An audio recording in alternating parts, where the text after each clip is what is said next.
Hello and welcome, everyone. I'm Ryan Heckman, the CEO of Rallyday Partners, and this is the Founders Journey podcast. We'll explore the heart and soul of great founders and their journey to build the company of their dreams. You will learn about new industries and business models while discovering how to apply the founder's mindset to your everyday work and life.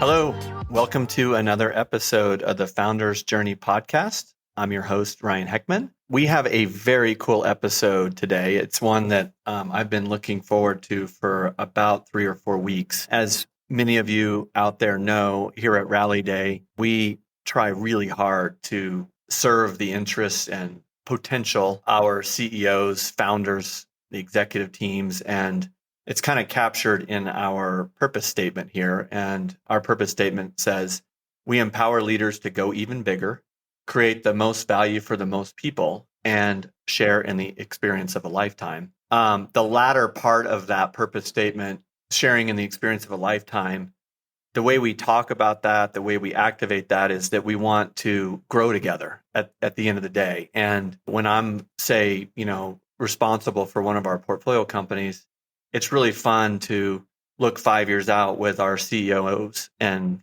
the CEO I may be working with or the founder I may be working with, and talk about how each of us wants to grow personally and professionally during our hold period. And it just creates a really cool bond that does create that experience of a lifetime when you look back on it. I would also say that executive coaching is a big part of what we want to provide our founders and CEOs. It can be very expensive. And for a startup business or a business that's trying to save money, oftentimes kind of the Simon Sinek thing, the leader eats last. And oftentimes we find in an organization, the CEO and founder has been starved of personal growth as they were obsessing over making payroll and getting new customers and sacrificing time with their families and so forth and so on. My guest today is Ed Batista, who has spent the last 20 years working with CEOs and founders across a variety of industries. And Ed was introduced to me by my partner here at Rallyday, Patrick McConville. I just was kidding with Patrick in our hallways. I said, I think you have a crush on Ed.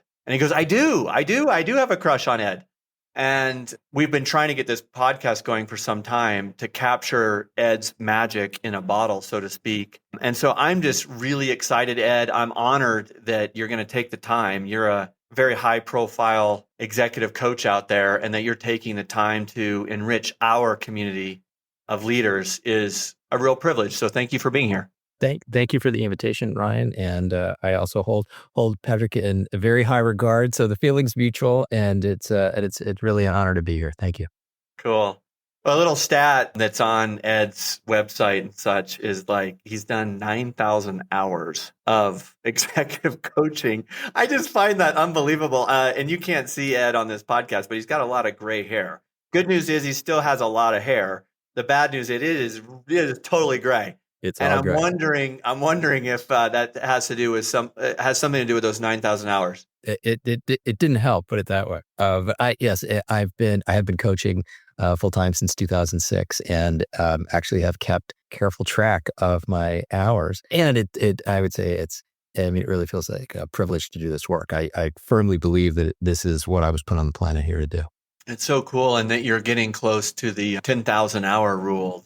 Is it Malcolm Gladwell who came up with that rule in Outliers? Is that where that came from? He popularized it. The original research was done by a guy at Cal. And yes, I should hit 10,000 hours at some point in early 2026. And my running joke is that maybe by then I'll know what I'm doing.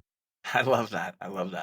Well, if it's okay with you, maybe share with our audience how you got from there to here. Maybe spend a little bit of time on where there was, the way you grew up, and how you got into executive coaching maybe in the first place, and why it has been such a powerfully fulfilling part of your life since. And maybe segue a bit into the work that you've done at Stanford University, which I think kind of captures certainly your virtuous intent best, and also just the passion that you have for your line of work.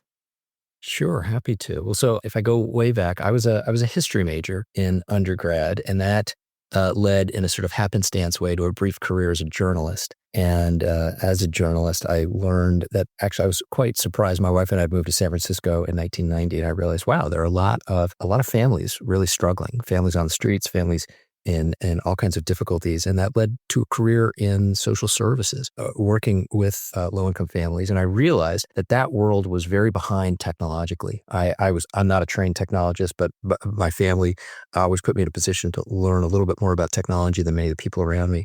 And I realized that the whole world of NGOs was very far behind technologically and could benefit a lot from the application of technology. And that led me to Stanford Business School in the late 90s, where if you're interested in having impact and you're interested in entrepreneurship and you're interested in technology, that was a really great place to be. And I graduated from the business school in 2000. And although I was there during the dot-com era, and so my head got turned in a bunch of different ways, I explored a bunch of different career paths, but I wound up actually getting the job that I wrote about in my application essay. I was tasked with mobilizing various communities, people and institutions that were interested in helping NGOs and nonprofits use technology. It was very exciting. And I wound up feeling very passionate about that work. And I was really kind of headstrong young guy at the time. And I had a guy on my board of directors who turned out to be a great mentor of mine, a guy named Vince Staley. And at one point, he took me aside and he said, "You're a talented young guy. You've got a lot of rough edges, and I encourage you to invest in yourself and go get a coach." And I hadn't heard of executive coaching, but my dad was a psychotherapist, and I was like, "Okay, you run into difficulties, you go talk to somebody about them. That's all right. I can figure that out." And I actually went back to a woman who was a professor of mine at Stanford, a woman named Marianne Huckabee. And I knew she had a coaching practice. And I said, "Hey, would you take me on as a client?" This was in 2001. She did. And I had a great experience. It was very transformative. She helped me see that I was sort of thinking of my role as leader as like, I have to come up with the best ideas myself. I have to champion them very aggressively. It was a certain approach to leadership that had some advantages, but it also had some disadvantages. And it led me to sort of alienate the people who really should have been allies.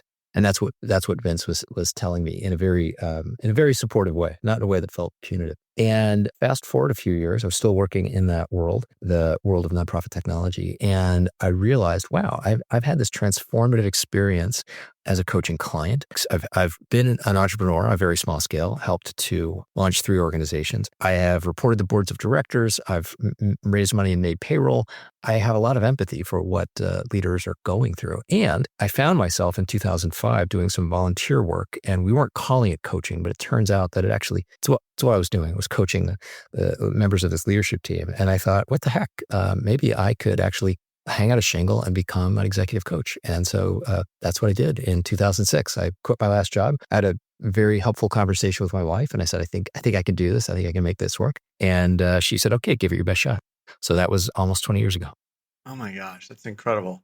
Just out of curiosity, will you do anything to celebrate your 20th year and maybe 10,000 hour, which might come at the same time?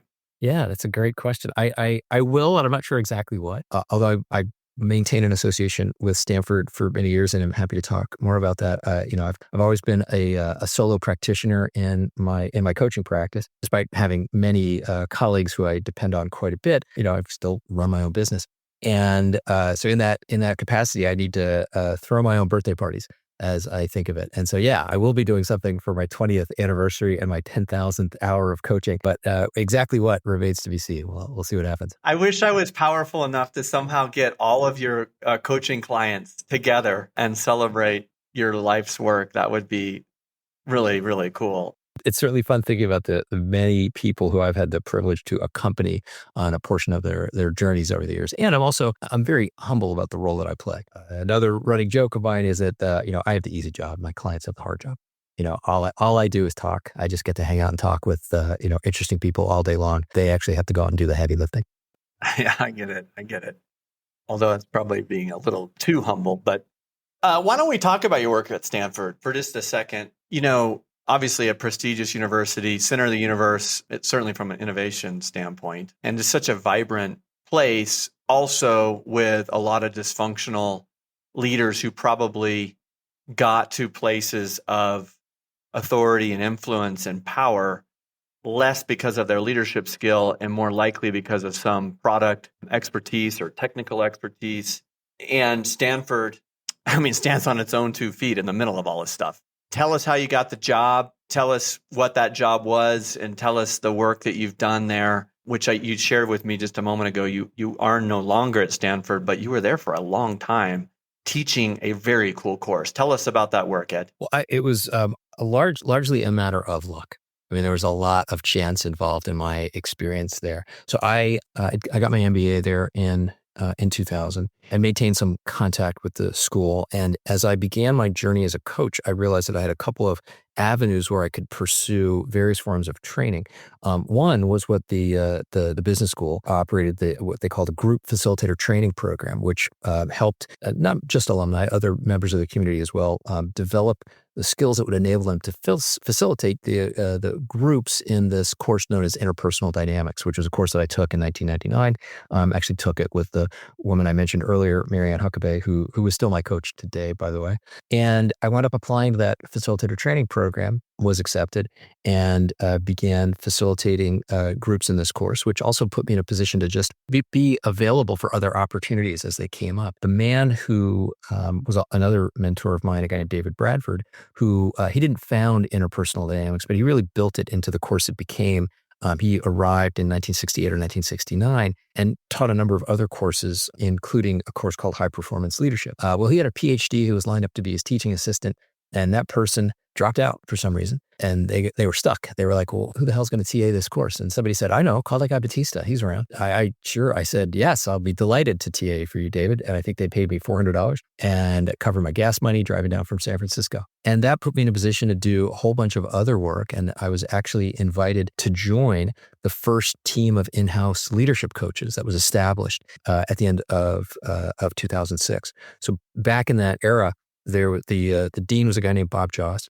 And there was a leading faculty member who later became dean, a guy named Garth Saloner. Garth was a professor of mine back when I was an MBA student.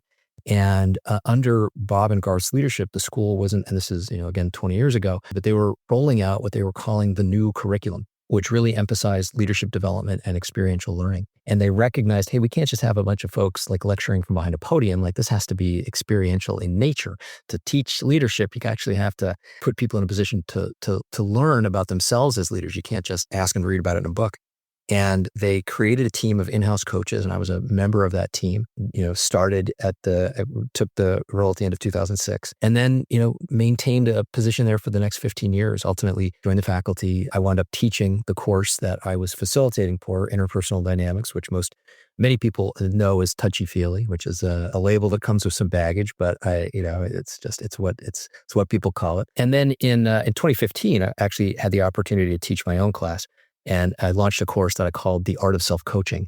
And I taught that for the next 7 years, taught it to 500 students. And today it is the basis of the CEO course that I run. And so this concept of the art of self-coaching is something that remains really important to my work, and my work at Stanford remains really important. It was played a really big role in my growth and development as a coach and as a person. So I benefited a lot from that association. And but for the pandemic, I'd probably still be doing it. But the pandemic had a big impact on my life, upended a lot of things in my life, and for a variety of reasons, concluded that it was time to step down.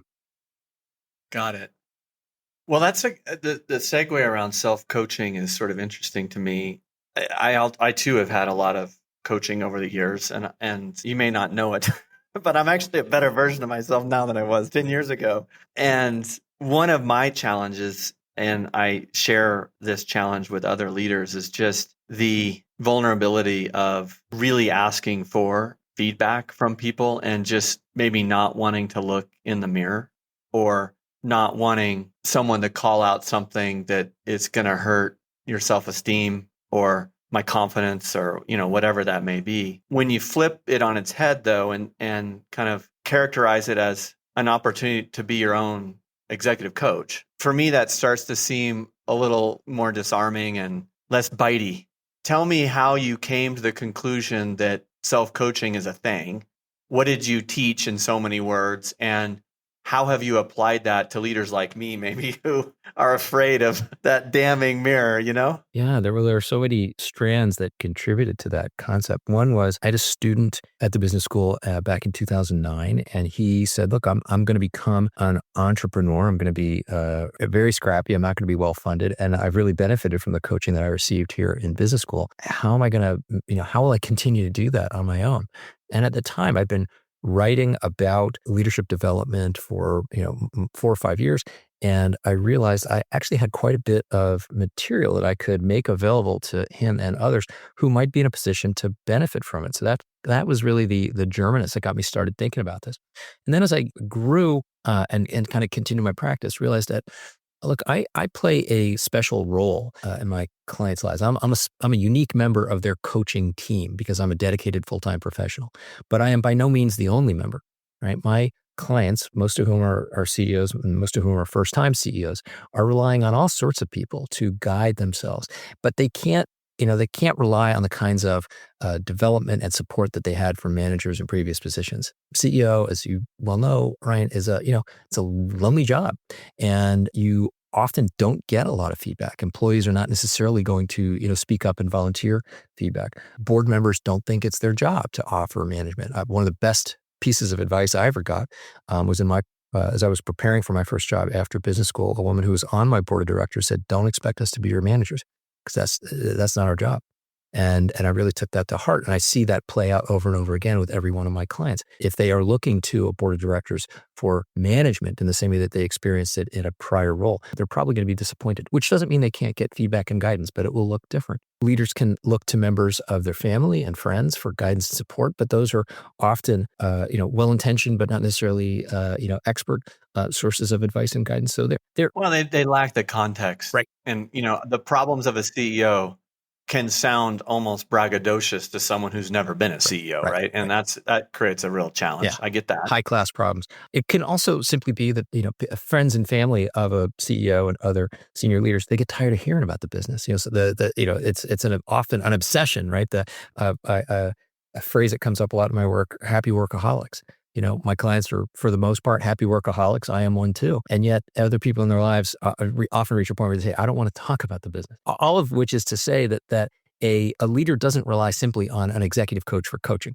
A leader is going to get coaching from all sorts of sources. And so I think of self-coaching as a self-directed process, but not a solitary one. That there will be room for solitary reflection. And to the point you just made, gosh, it doesn't feel great to sort of think I can just go off in a corner and come up with the best ideas, and I don't have to be vulnerable with anybody. That's not what I mean. Individual reflection will be an important part of any self-coaching process, and any leader, I'd say, who takes his or her job seriously is going to invest in some structured solo reflection. But they're also going to get a lot more out of the process by being engaged in various helping relationships, including, but not, by any means limited to, working with a dedicated professional coach. So self-coaching is I think of self-coaching as looking at the entirety of the potential helping relationships that a leader has access to, figuring out how to make those helping relationships as useful as possible, and marrying that work with a degree of solo reflection. So it's very much an interpersonal process. It's a social process, not just a solitary one. Yeah, that's really well said. And, I used to say that same thing, that being a CEO is a lonely job. And I think we hear that. That's like a thing. And reflecting on when I was a first time CEO, it was damn lonely. And I felt super insecure the whole time because I was kind of learning on the job. But as I've kind of spent some time away from that phase of my life, I now try to say something like, the role of a CEO is as lonely as you want to make it. Yeah. Yeah. And there are ways of getting a less lonely life if you choose to pursue them. It just takes time and effort like anything else, right? And I think this kind of mindset that you're sharing is helpful in maybe getting folks to take more ownership to making the experience of being a CEO a healthy and positive one, as opposed to a destructive and difficult one. If that makes any sense. It can. I mean, and the loneliness and the stress aren't going to disappear, but they can be manageable. And I think an important part of it is also connecting with peers. And some of that some of that happens naturally, through friendly relationships or getting to know colleagues. The dilemma, though, is that certainly what I've seen in my practice, leaders who've even done a great job of maintaining, friendships from past eras of their life, and not everyone has, may find that their friend, as you said earlier, their friends don't have the context. Friends are in different jobs, and maybe friends don't want to hear about the business challenges that they're facing. Conversely, people that CEO or senior leader may have access to through their business relationships may not be high trusting ones. There may be an open question like, well, this person is a potential competitor or a stakeholder in my business or an investor, and our incentives are largely aligned but not identical. And so can I trust this person with my self-doubt? Can I trust this person with my vulnerability? So figuring out how to connect with people in relatively similar roles and develop a sense of trust, I think, is super important. And there are lots of ways to pursue that. But this is one of the primary reasons why I last year launched this Art of Self-Coaching for CEOs course, these small groups of 6 CEOs that I work with over a period of 6 weeks. It's not intended to be a heavy duty sort of lifetime commitment. It's intended to simply help them first connect with 5 other CEOs who they might maintain a relationship with, but also develop a set of transferable skills, like how to step into a conversation and make it a more meaningful one, make it a more trusting relationship, which you then can do with anybody else in your life. That's cool. I love beer, so this notion of like a 6-pack resonates for me. Okay, so when I went to your website, as I mentioned, I've been reading your materials over the last 3 or 4 weeks, like intermittently, and I kind of handpicked some of the topics that really resonated for me and that were thought-provoking and actually immediately helpful. Cool. Which is super cool. And so if it's okay with you, I thought we could just kind of do a little bit on each one of these. Yeah, please. They're in no particular order. You'll know them immediately because most of them were titles of maybe a white paper that you wrote. Or, by the way, I watched this funny interview that you have on your website from your work with, remind me the fella, it's one of your first organizations that you worked with. Oh, with Attention Trust? Yeah, the Attention Trust. Yeah. The notion of it was cool. It was basically like, those things we give our attention to can feed us, and the stuff that we just passively enter our minds and subconscious kind of starve us of real benefit in life. But I have to tell you, the YouTube video, I'm going to poke fun at you. You had this orange shirt on. It looked like you were coming from a penitentiary. And I was like, Ed, you and both of you were in the same frame. It was like old school YouTube. What year was that? It was like 06 or something?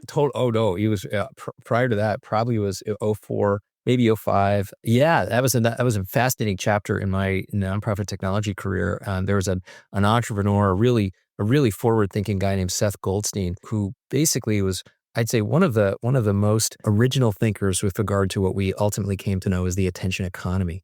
And Seth did some amazing work. I did some writing that captured my attention, and I wound up connecting with him and a guy named Steve Gilmore, who a technology journalist who had the vision of creating a system that would enable all of us users to sort of capture and benefit from the data that was being generated by what we pay attention to. Completely fascinating. And we launched a nonprofit to try to put that idea into practice.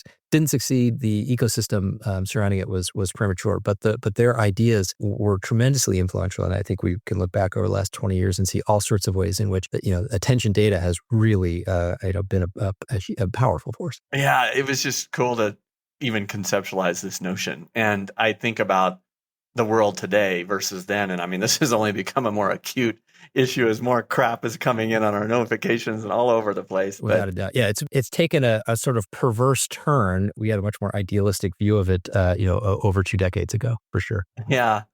Well, it's just cool to see how your career has changed over time. And that was the first thing. I will add, an abiding concern in my work has been attention.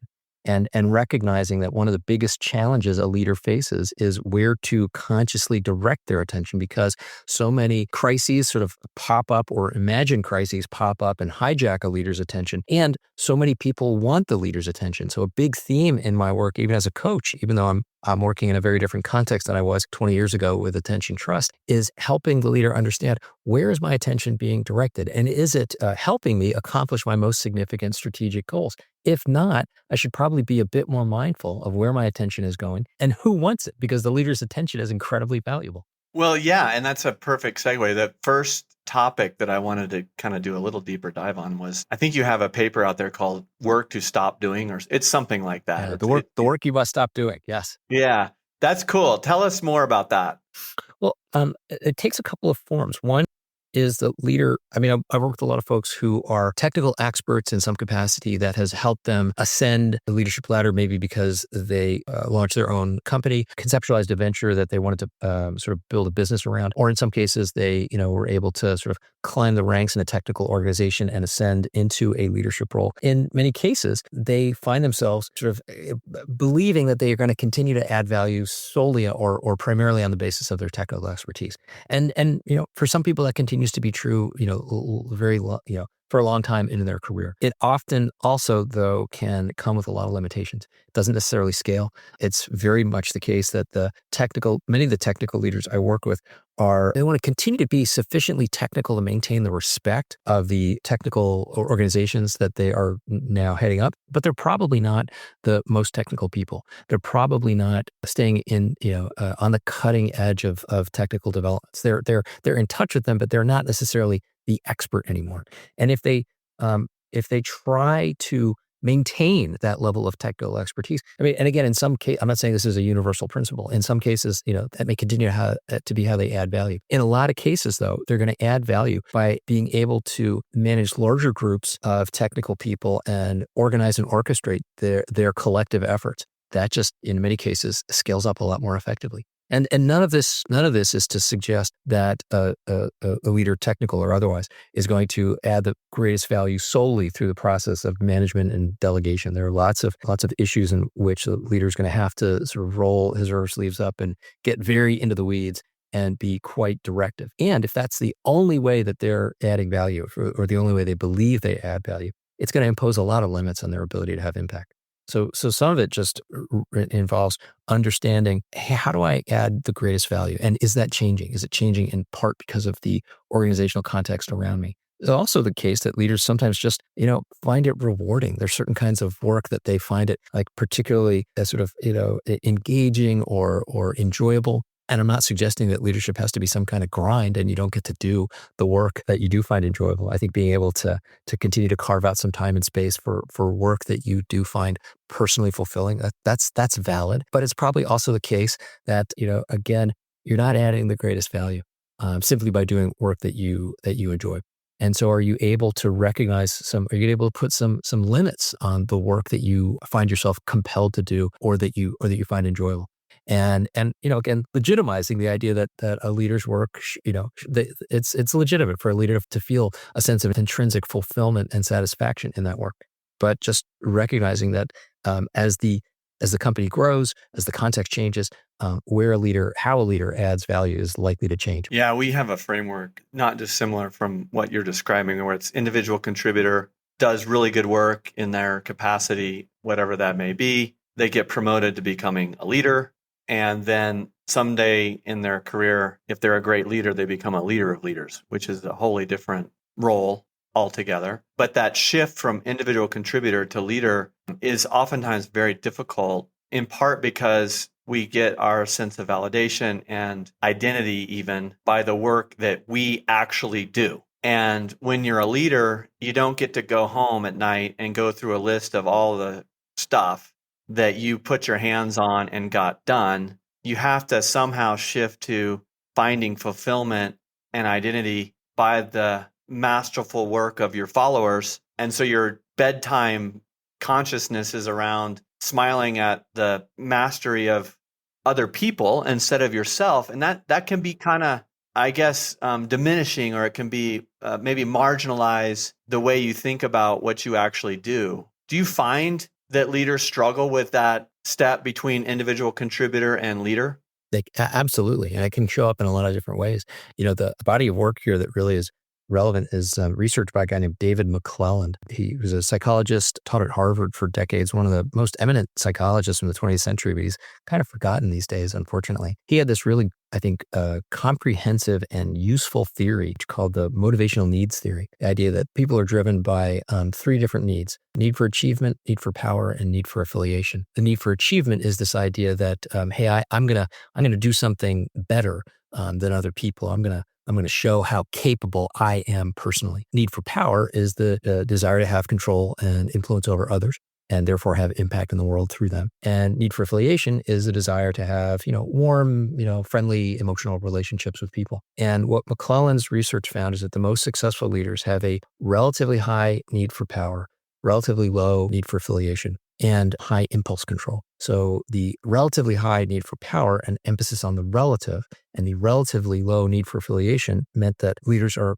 comfortable engaging in conflict. And yet it's not suggesting in the least that they are then, simply following this sort of like self-aggrandizing, path and treating other people badly, because the high impulse control means that this constellation of characteristics doesn't translate into these sort of overweening, displays. And, conversely, Quellen found that very spectacularly ineffective and problematic leaders displayed what he called conquistador syndrome: high need for power and very low impulse control. And so basically, in that case, leaders are simply looking to show, that they can basically bend other people to their will. And in some cases, they're effective at rising to positions of leadership, but they don't necessarily have, all that positive an impact. And I think, what you just mentioned, the leader, the IC who becomes sort of like, super contributor, super IC, often those people have a very high need for achievement. And what I certainly see in my practice is people who come out of roles in which they are rewarded for their achievement as individual contributors, but they have a big challenge making the leap into a leadership role. And there are any number of reasons why, but one can be they may have a relatively high need for affiliation. They want to make, they are less comfortable with conflict. They find it hard to hold other people accountable. They may have a relatively low need for power. They're not looking to express or develop, control or influence over others. And they want to continue to,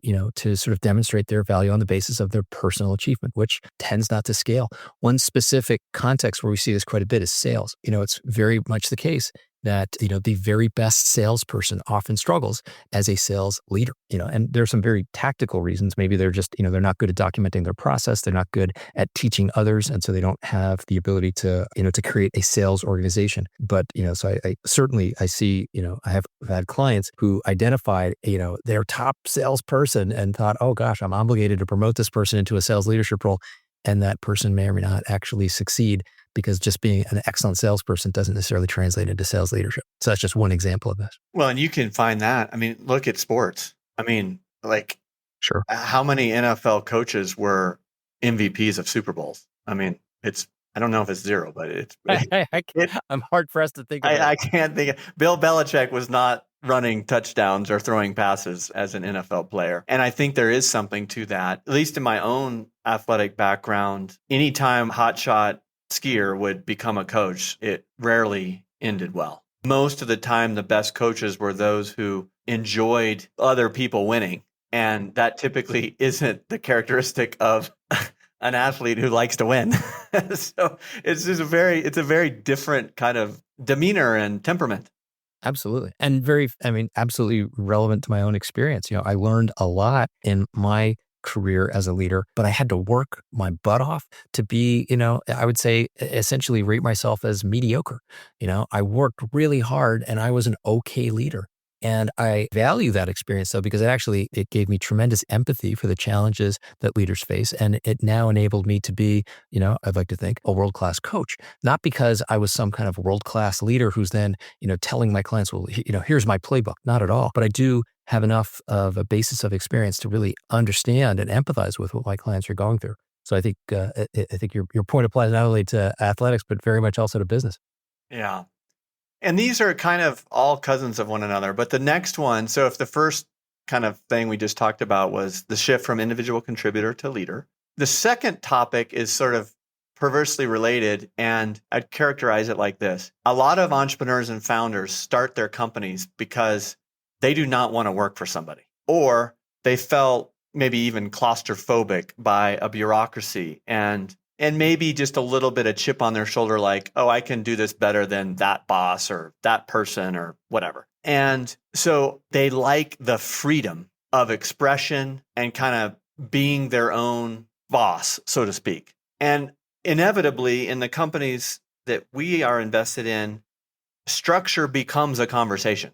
And it has to do with the scalability of the enterprise. And you have it was a great article you shared on your website about, I think it was Uber was the study, and it was about going from being pirates to the Navy. Mm-hmm. And kind of the requirement for any company that wants to scale massively to make that shift. But that kind of pirate persona can live in the founder's heart and soul to such an extent that when you start talking about structure, they're like, whoa, you're going to ruin my company.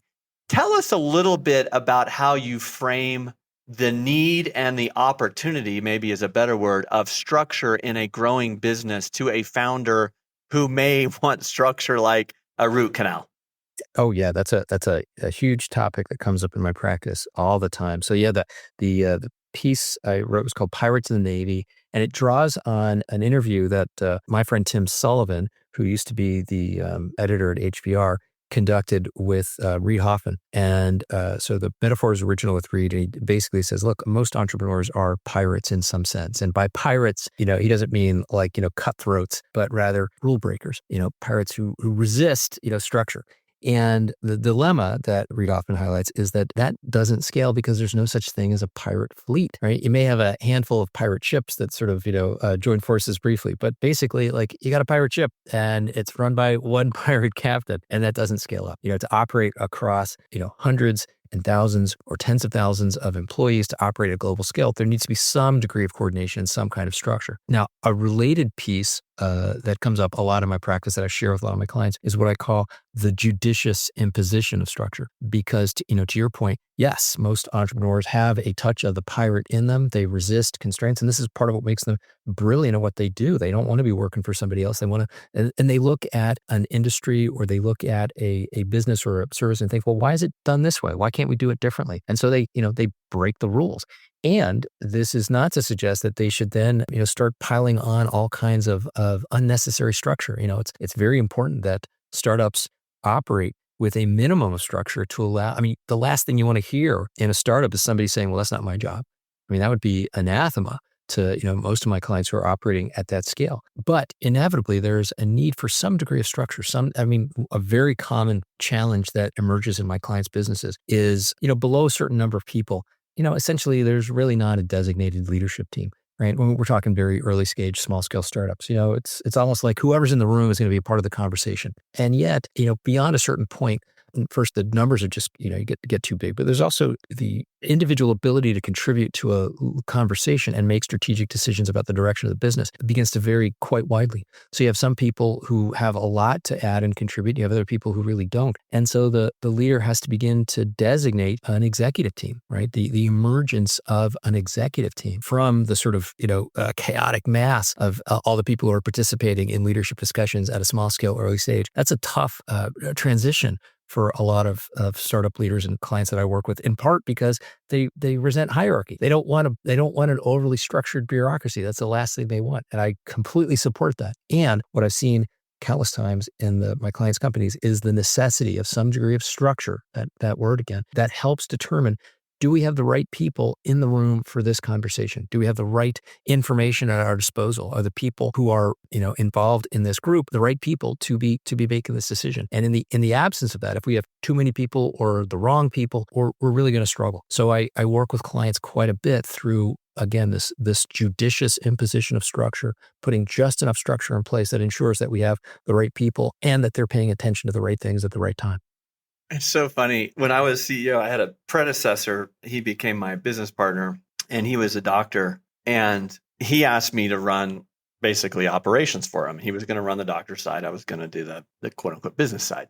And as the founder, I noticed that for any problem, any opportunity, he would literally just like grab his phone and text someone randomly and say, go get that done. And so I got annoyed about this because ultimately it was like limiting. I mean, he was our biggest limiter of growth, if you will. And he asked me to run this for him. So like, I kind of felt weird. I was like, well, why do you have me here? Right.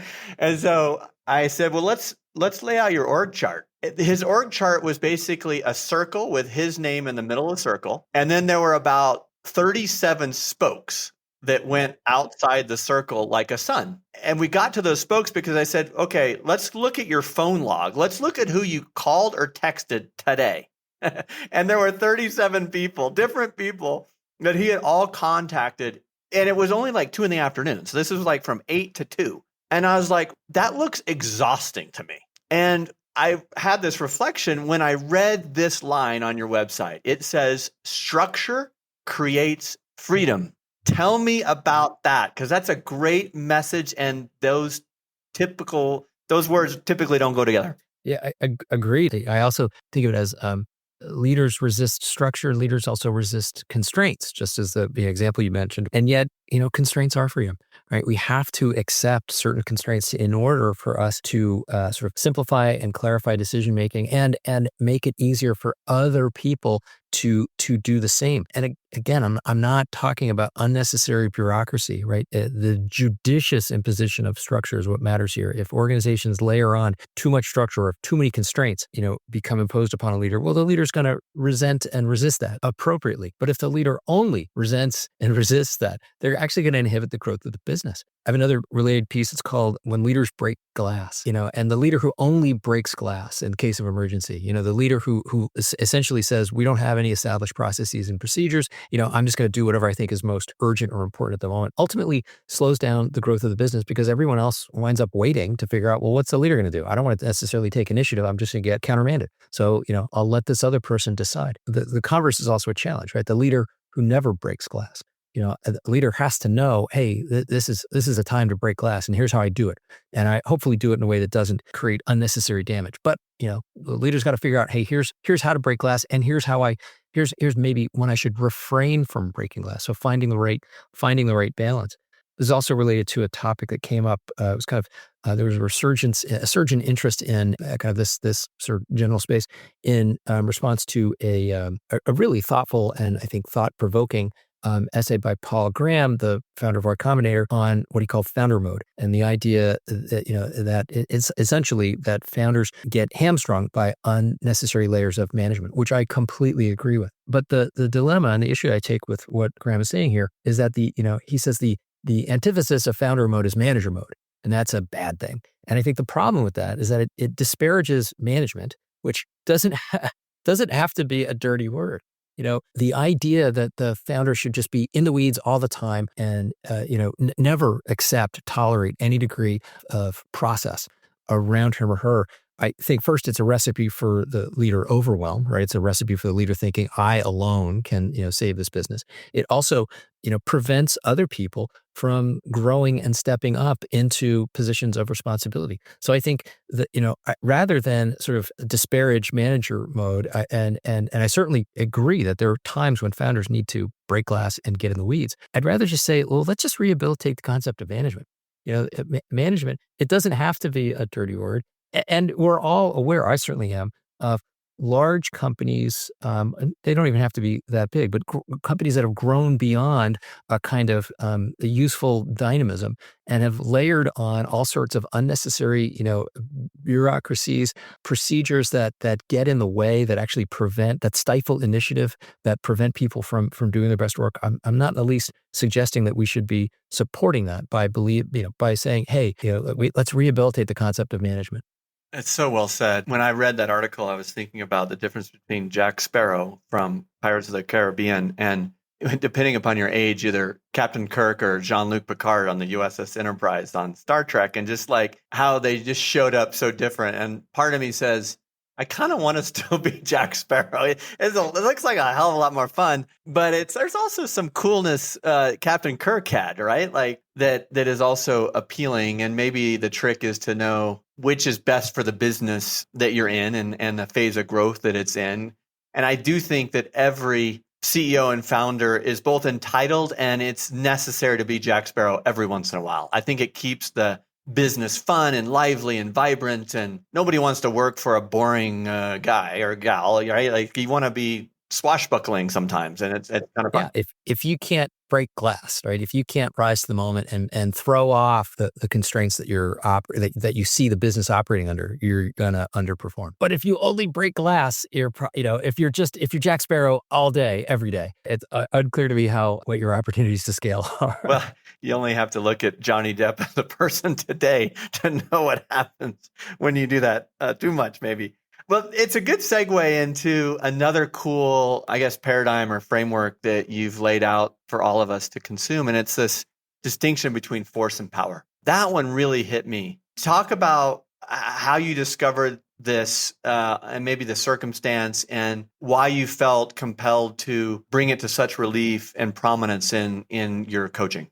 Sure. Well, let's just sort of specify terms here. Force I would define as like the expenditure of energy, and so you can have impact. Power is simply the ability to bring about a desired effect. And I saw the distinction because I was working with a number of folks who were rising through various ranks, maybe in some cases, climbing the ladder in a larger organization or founding their own company and then scaling it. And what they often found was that the ways of having impact, the ways of being influential earlier in their career wound up being less effective or even counterproductive at later stages. And one meaning I made of this is that earlier in their careers, they lacked power. They were either in a lower role in the organization, or the organization was, a lot smaller and less influential. And so they needed to act forcefully, right? They needed to expend a lot of energy. And in some cases, I'm talking very specifically about how you show up in an interpersonal interaction, how you influence a group that's making a decision, how you give feedback to somebody. And what they found is that they ascended into positions of power as they, landed the bigger job at the higher level in the organization, or as the company grew more successful and more prominent. And they, as an individual leader, became more prominent. They found that the expenditure of force was unnecessary and again, even potentially counterproductive. But it took a while for their understanding of the power that they possessed to translate into different behaviors. And so it's just a recognition that when you think of the most truly powerful people that in my experience, they don't act very forcefully. It's rare that they raise their voices. It's rare that they speak with a lot of anger. Even rare that they speak all that dramatically. Which is to say they're incapable of it, but they recognize, hey, they don't actually need to expend a lot of energy to have impact. They're sufficiently powerful. And this often comes as a bit of a surprise because people don't realize, they often think, hey, I'm still the person I used to be when I was in that, we have a kind of outdated perception of ourselves. Also the case, it's not as if people I'm working with are sort of, self-aggrandizing. In fact, it's often just the opposite. They can think of themselves as, fairly humble. Hey, I'm just an ordinary person, in this job. The dilemma is that is often an outdated perception. It's not how other people see them. Certainly not how people lower in the organization see them. So just recognizing, hey, there's a bunch of dials at your disposal in interpersonal interactions in organizational life, and you can turn those dials down. In fact, you likely should turn those dials down as you ascend to a more senior role. Yeah, it really hit me. I mean, it is full disclosure. This has probably been the biggest challenge and maybe most progress that I've made as a leader the last 5 years or so, is learning that, as you put it, force kind of creates fear and anxiety and interpersonal conflict, where power can actually pull people up and get more stuff done because more people are excited about it. And it may be the difference between fear and followership in the truest sense, as you've put it in some of your work. Yeah. Which also highlights the ways in which people are reliably surprised as a leader at the amount of fear and anxiety that they generate. They didn't intend it. A related point, I once had a client who was sort of a product visionary CEO who had helped to grow and scale a business and wanted to maintain kind of active involvement in product development. But he said, I don't even like going to the meetings anymore, because if I suggest, hey, I kind of liked the blue version, everyone would freak out and think we got to change it to blue. The CEO said it has to be blue. And he's like, that's not really the way that's not the intent. It's just that's the impact I'm having. So we had to figure out a different way to be influential. And again, I'm not in the least suggesting that leaders should seek to hamstring themselves or opt out of areas where they believe, hey, this is important. I want to have an impact. I think it's really just about recognizing that, especially as you grow more senior, as the business gets bigger, you can speak with a softer voice and have the desired impact as opposed to creating unnecessary thrash and anxiety. Yeah, that one really hit me. There's a funny, I think this is in your white paper, but it's this Buddhist kind of parable. It's so funny. It says, a bandit threatens a monk saying, quote, I could run you through with my sword and not bat an eye. And the monk looks at the bandit and says, and I could be run through by your sword and not bat an eye. And the question is, which one is force and which one is power? And it's a good reminder. It's a good analog to, I think, the point you're making. And let me note, I love that. I love that anecdote. I learned it from a woman named Linda Graham, who is a therapist, wrote a book called Bouncing Back, in which she recounts that story. And one of the things that I emphasize in employing that with my clients is that we often, we conceptualize of other people or situations as the bandit, but that's where I come back to this idea of self-coaching. It's also our own emotions, right? The ability to recognize, I'm confronted with this surprising or unexpected situation that I'm perceiving as threatening. And so I'm having this very emotional response. Well, as opposed to being like the junior mugs who sort of, flee. Can you actually, sit there and be present with the strong emotion, be present with the fear, be present with the anger, and not allow it to dictate your behavior? That's so well said. That's the self-impulse control that you were talking about at the beginning. Okay, last topic. I think you have to go pretty soon, don't you? You have a hard stop? I'm getting close, but I'm good for a few more minutes for sure. Okay. Do I have 10 minutes? Is that Yeah. Is that okay? Because this one's pretty important. So here at Rallyday, we've had it and continue to have this ongoing debate. Do we want founders who are obsessed or founders who are passionate? This has been part of what we do is like pick the right horse and pick the right jockey, right? And in a smaller business, the jockey oftentimes is more important than the horse, because in most cases, the horses in the companies that we partner with are incomplete anyway. So the jockey is really important. And so we've tried to find a pattern. And look, I've been doing this now for 26 years. Do I want an obsessed CEO founder, or do I want a passionate CEO and founder? And, there are some in our firm who say things like, obsession creates fear and is probably more akin to the force type leader. And the passionate leader produces better results because they probably create more followership and it's a healthier version of power. First of all, how would you debate this or litigate this here for us? And then I want to talk about some of our more obsessed leaders' quality of life, which is a different topic altogether. But segue us, if you don't mind, Ed, from this debate. Tell me how I should answer this debate inside of our firm. And you can only guess which one I want. Let me ask you, which one do you think I'm on the side of? Well, first I have to test an assumption I'm making, that the obsessed leader has no choice, that the obsessed leader can't choose. The obsessed leader can't opt out. The obsessed leader is sort of governed by some force beyond their control, whereas the passionate leader is able to choose. Is that an accurate assumption here, according to your definitions? Yeah, good point. So one way I've heard this expressed is that someone who's obsessed is focused on the outputs, and someone who is passionate is focused on the inputs. That's one way I've heard it told. Another definition would be an obsessed leader almost can't not think about the business and can't not have balance in their lives. And so therefore their intensity is very high. And so therefore there's a conclusion that maybe that intensity creates better outcomes. Whereas the passionate person kind of enjoys it for doing it. And so therefore may not necessarily care about things like EBITDA, for example, as much as the obsessed person. In sports, as I grew up in that line of work, I felt like the obsessed people would train themselves into the ground because they were so scared of losing. And the passionate people enjoyed doing the sport so much that if they won, that was great. But if they lost, they still got to do the sport they loved and they were cool.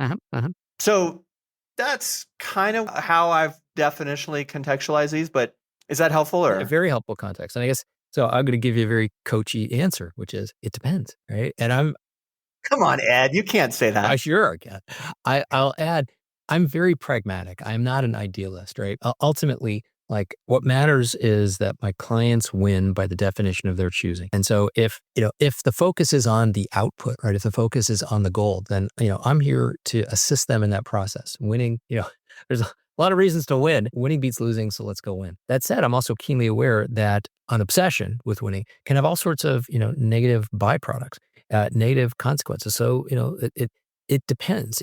Are you pursuing a goal in which first your obsession makes it more likely that you're going to accomplish the goal and attract other people along with you? Because it's very rare, of course, that you're going to accomplish anything meaningful on your own, not in business. And yet that may well be the case, but there are certainly other circumstances where a degree of obsession is actually going to alienate and turn off a number of people who you would otherwise want to be sort of, assisting you in the process. So to me, it's very much about whether we call it obsession or call it passion. Is it helping you accomplish your goals? I'll come back to a phrase that I used earlier in our conversation: happy workaholics. And again, almost everybody that I work with would identify with that, and I do myself. And I think the emphasis is on both sides of that equation, right? A degree of happiness and fulfillment because we care really, really deeply about the work that we do. I'm close to 10,000, getting close to 10,000 hours as a coach.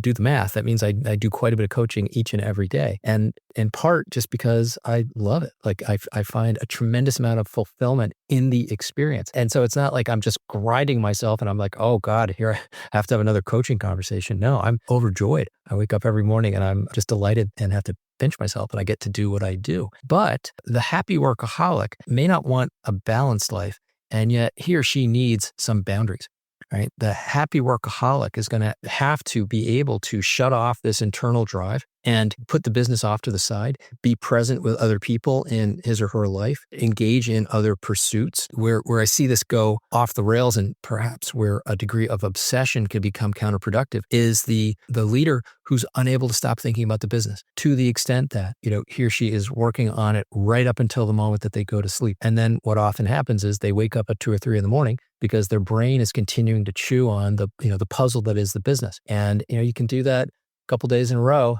If you're doing that for a couple of weeks in a row, you're probably not just going to experience a degraded quality of life. You're not going to be doing your best thinking. You're going to be alienating all the people around you. And ultimately, you're not going to be living a very fulfilling life, nor are you going to be very effective at accomplishing your business goal. So a key theme that comes up a lot in my work with these folks and that I have to, manage for myself is, can you put some boundaries in place that allow you to put the business at bay, at least for a period of time, so that you can go get some exercise, spend some downtime with your family, the people you care about and who care about you. Think about something other than the business and ultimately get a good night's sleep so you get to wake up and do it all over again.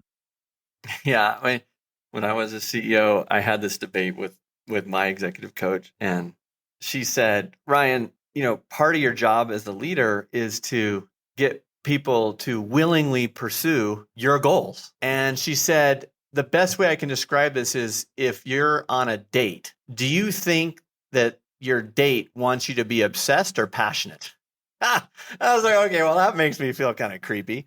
But, there's something to that every day as a leader, we have to recruit our team not to join our company, but to join an initiative or to make a change or to go take a risk. And if you're dating people and you're trying to recruit people, if you show up obsessed, it's going to be a turnoff. Kind of is the curt way of maybe talking about this topic. Thinking about the leader's impact on other people brings up a big theme that comes up quite a lot in my practice and a piece I've written, which is called compliance versus commitment. Leaders so often, essentially, they don't necessarily think of it this way, but what they wind up doing is enforcing compliance. And people comply for 2 reasons: fear of punishment and promise of rewards. And again, a little of that is fine. In some cases, you've got to get people to comply. But if that's your only lever, of influence as a leader, you're going to run into trouble because, it gets increasingly expensive to police people and impose punishments on them. And most of your talented people will leave. It also gets increasingly expensive to promise rewards because the initial rewards that you can offer comp bump, title bump, modest amounts of praise. People take them for granted and they want more and more and more. So what you ultimately are going to be much more successful at getting people to kind of willingly pursue your goals, to your coach's point, is by evoking commitment. And people, they commit to something out of choice. So there's got to be a dialogue. There's got to be a degree of agency in which people elect to, they opt in to, you recruit them to join you. And none of this entails, just a kind of touchy-feely leadership style. None of this entails failing to hold people accountable and hold very high standards. Think of the, very high commitment environments that we certainly see in elite teams, right? Those are not environments in which people are there giving their best effort and taking, bringing their talents to bear because they're complying, because they're afraid of punishment or, promised a reward. They're there because they're committed. And so I think the leader who's able to evoke commitment is going to be much more successful. I think that may be a good place to stop. That was really good stuff, Ed, and really appreciate it. I do want to ask one more quick question, and that is, of your 9,000 hours of coaching, how much time do you find yourself helping leaders with their own self-care and their happiness, and fulfillment personally in pursuit of their professional objectives? Of those 9,000 hours, how much do you figure is a meaningful and material percentage? And yet I would, note it's often because the leaders I've wound up working with are they're dedicated to something bigger than themselves, right? They have some vision. If they're a founder, they're looking to bring something new into the world. If they're are helping to grow an existing business, they see its potential, they see what it can be. And they're conscientious people who want to be of service, who find, meaning and fulfillment in being of service to others. And often, to a point that you made earlier from Simon Sinek's book, the leader can eat last. They put themselves last. And that is admirable. And the dilemma is that it may not be sustainable, right? The question is, how does the leader ensure that they take care of themselves? Not because it's an indulgence. And another theme in my work is viewing forms of self-care for the leader as investments in their sustainable performance. And very simple stuff. We're not talking rocket science. Are you getting sufficient sleep? Are you moving your body around once in a while? Are you getting some time for structured reflection, including possibly a mindfulness practice? Are you mitigating the amounts of unnecessary stress in your life? And not in service of the idea that you got to live your best life, but rather, if you're doing those things, you're going to bring your best thinking capacity to work on a day in, day out basis for years on end. And so my interest in self-care isn't because, I think, leaders should be taking it easy or indulging themselves, but that they should be investing in their ability to continue to steward the business. That's really well said. Well, for those of you listening that want more from Ed, he's got a ton of content out there, and all you have to do is type his name into Google and Ed and then Batista, Batista. And it's amazing how prolific he is out there. You'll see YouTube videos, you'll see TED Talks, you'll see white papers. There is a lot of good stuff out there. And so certainly encourage all of you to make that investment in yourself in service to, a great life. And I just want to thank you, Ed, for putting all that content out there and sharing your wisdom with all of us. I can honestly tell you that preparing for this podcast made me show up this morning differently on a Zoom call with an executive team. It was the power versus force thing. And what a great opportunity to share that content with other people, and in hopes that we're all making the world a little bit of a better place. So thank you for giving us that gift. Thank you, Ryan. I really appreciate hearing that, and very much appreciated being able to spend this hour with you. Cool. Well, thanks for participating in the Founders Journey podcast. And I'll look forward to hopefully seeing you either in San Francisco, or if you're in Denver, please stop by. We have a bar open every day at 4:00. You're always welcome. Thanks, Ed.